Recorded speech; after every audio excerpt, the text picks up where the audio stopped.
Adventurous people. Describe an adventurous person you know. You should say who the person is, how you know this person, what this person does that is adventurous. Explain how you feel about the risks this person takes. I'd like to describe my cousin Liu Ying to you, who, in my opinion, is very adventurous. During the time she was studying at university, she was always active in sports and often organized excursions with fellow students to go mountain biking, rock climbing, swimming in rivers, and so on. She even backpacked in Tibet for 2 weeks with only 400 RMB in her pocket. After she graduated with a degree in medicine, she decided that instead of joining a large hospital, which would have guaranteed her a high salary, she joined a volunteer group to Yunnan to help treat sick villagers. She often has to travel to remote mountain villages and is always in danger of having an accident, being caught in terrible weather, or catching the illness herself. I feel very proud of my cousin for taking these risks because it shows that she is selfless and cares more about those around her.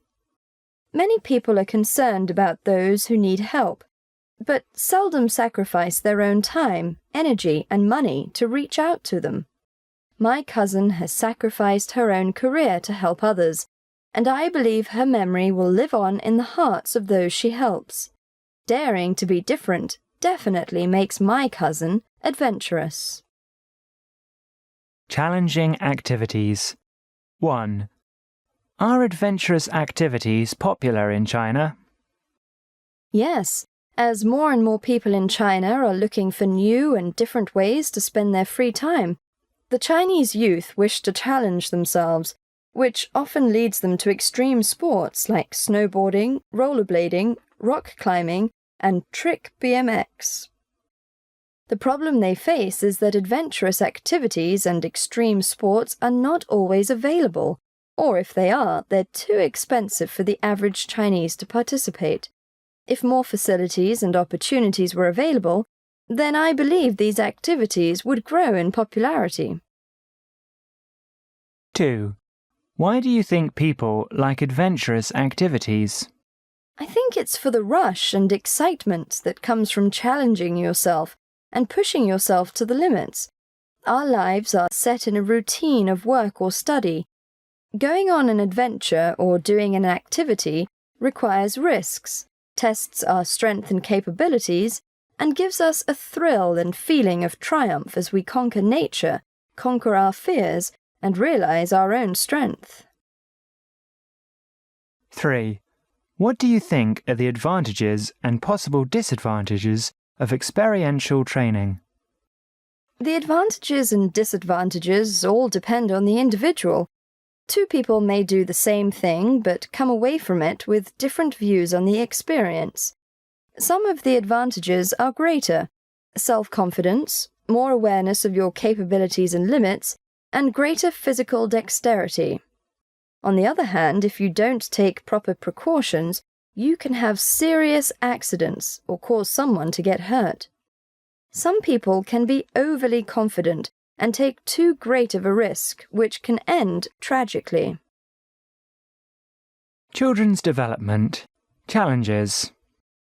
4. How do you think parents could bring up their children to be more independent? Parents should give children more opportunities to make mistakes. If children are too sheltered, protected, or pampered, then they will not have the chance to be independent. Parents need to encourage their children to be responsible. If a parent does not give children the opportunity to do things themselves, even if they can't do them very well, then they will never learn.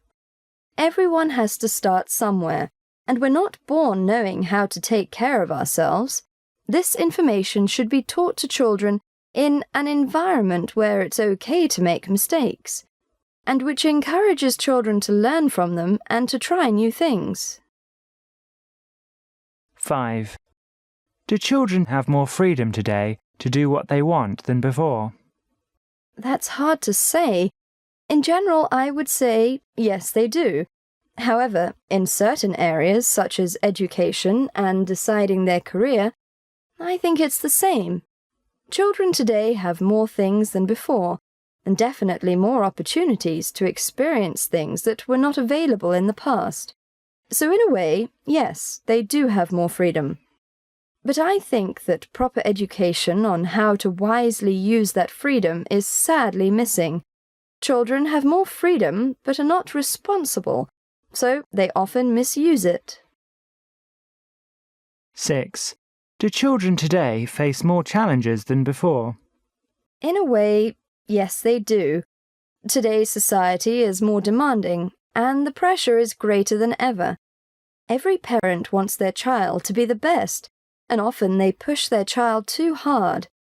Children today do not have time to be a child, but instead have the challenge, difficulty, and pressure of getting high grades, having to go to many classes, and getting into good schools.